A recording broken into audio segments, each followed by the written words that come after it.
Court ने UAPA की जो धारा लगाई गई थी उसको भी गंभीरता से लिया है और उसी आधार पर पहले हाई कोर्ट ने और आज सुप्रीम कोर्ट ने शर्जील इमाम और उमर खालिद की जमानत याचिका को कर दिया है खारिज और इनको लगा एक बड़ा झटका। वहीं जो बाकी 5 आरोपी थे उनको सुप्रीम कोर्ट से मिल गई है एक बड़ी राहत। 5 साल बाद वो जेल से बाहर जरूर निकलेंगे, लेकिन ये दोनों जो लगातार दलील दे रहे थे कि हम पिछले 5 सालों से जेल में हैं, हमको बाहर निकलना चाहिए क्योंकि जो पुलिस जो इस केस को डिले कर रही है, ट्रायल नहीं आगे बढ़ रहा है, कोर्ट ने उसको नहीं माना है। तो उमर खालिद और शर्जील इमाम को सुप्रीम कोर्ट से भी लगा है एक बड़ा झटका। हाई कोर्ट की तर्ज पर ही सुप्रीम कोर्ट ने भी याचिका कर दी है खारिज, जमानत याचिका कर दी है खारिज और कहा है कि ये आरोपी चाहे तो निचली अदालत में जब ट्रायल शुरू होता है वहां जाकर के जमानत मांग सकते हैं, लेकिन सुप्रीम कोर्ट से वो राहत नहीं मिल रही। तो शर्जील इमाम उमर खालिद को सुप्रीम कोर्ट से झटका और 5 आरोपियों को सुप्रीम कोर्ट से मिली राहत। अंकित, तो ये माना जा सकता है कि यहाँ पर सख्त टिप्पणी सुप्रीम कोर्ट की तरफ से की गई है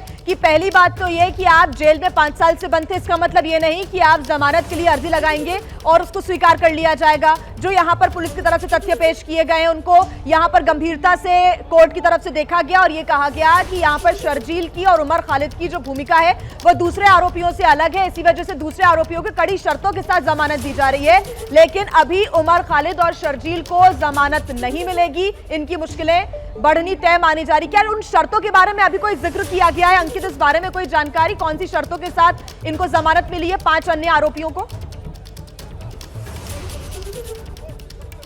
देखिए 5 आरोपियों को जमानत मिली है, कोर्ट ने कहा कड़ी शर्तें लगाई जाएंगी, लेकिन जो जितना मैं अब अभी तक वो जो शर्तें सामने नहीं आई हैं, लेकिन मैं अपने अनुभव के आधार पर इतना जरूर बता सकता हूं कि आरोपियों को अपना पासपोर्ट सरेंडर करना होता है, अपनी जो लोकेशन है वो बतानी होती है स्थानीय थाने को, और ये भी बताना जरूरी है कि देखिए सुप्रीम कोर्ट ने भले ही जमानत अगर दे भी दी है 5 आरोपियों को, तो उनको यहां से जमानत नहीं, इसके लिए उनको निचली अदालत में जाना होगा, बेल बॉन्ड भरना होगा, उसके बाद में वहां से ही रिलीज ऑर्डर जारी होगा, फिर वो जो जेल जाएगा फिर वो आरोपी रिहा होंगे। तो 5 आरोपी तो जरूर रिहा हो जाएंगे, लेकिन जो लगातार चर्चा हो रही थी कि शर्जील इमाम और उमर खालिद, इनको लेकर के हमने देखा है कि सोशल मीडिया पे भी कई तरह की जानकारियां सामने आती रही हैं, कई सारी चिट्ठियां जो है अलग अलग लोग लिखते रहे, लेकिन इन दोनों की बात की जाए तो कोर्ट ने साफ तौर पर यह कहा है कि जो दिल्ली पुलिस की दलील थी कि ये लोग जो पूरी साजिश रची गई थी उस दौरान जो देश विरोधी दंगे किए गए थे सीएए के नाम पर, तो उसमें ये लोग केंद्र में थे और कोर्ट ने भी कहीं ना कहीं इसको माना। निपुण हमारे साथ में मौजूद है, निपुण जो यहाँ पर पहुंच गए हैं, तो निपुण से भी जो जल्दी हम बात करेंगे। तो फिलहाल जो है अभी जो वो जो तथ्य हैं वो जो सामने जो है आ रहे हैं धीरे धीरे करके, लेकिन इस वक्त के लिए बड़ी खबर यही है कि शर्जील इमाम और उमर खालिद को सुप्रीम कोर्ट से लगा है एक बड़ा झटका और वो लोग फिलहाल भले 5 साल गुजर गए हों लेकिन रहना पड़ेगा जेल के अंदर, वहीं बाकी 5 आरोपियों को मिल गई है राहत। तो अंकित, ये कहना ठीक होगा कि शर्जील और उमर की जमानत याचिका सुप्रीम कोर्ट से भी जब खारिज हो गई है, तो ऐसे में पुलिस का जो केस है शर्जील और उमर के खिलाफ कहीं ना कहीं यहाँ पर मजबूत होता हुआ पुलिस की तरफ से नजर आ रहा है। निपुण सहगल हमारे साथ जुड़ गए ज्यादा जानकारी के साथ। निपुण, आप कोर्ट के अंदर ही मौजूद थे, आपने पूरे केस को देखा, समझा, आप शुरुआत से बताइए किस प्रकार से इस पूरे मामले की सुनवाई शुरू होती है, फैसला सुनाना शुरू किया जाता है, क्या टिप्पणियां मुख्य रही यहाँ पर? निपुण। बिल्कुल, देखिए मैं बिल्कुल खास बातें बताऊंगा। जजों ने कहा कि हमारे सामने यह दलील दी गई कि 5 साल से ज्यादा हो गया इन सभी लोगों को जेल में रहते हुए और संविधान का अनुच्छेद 21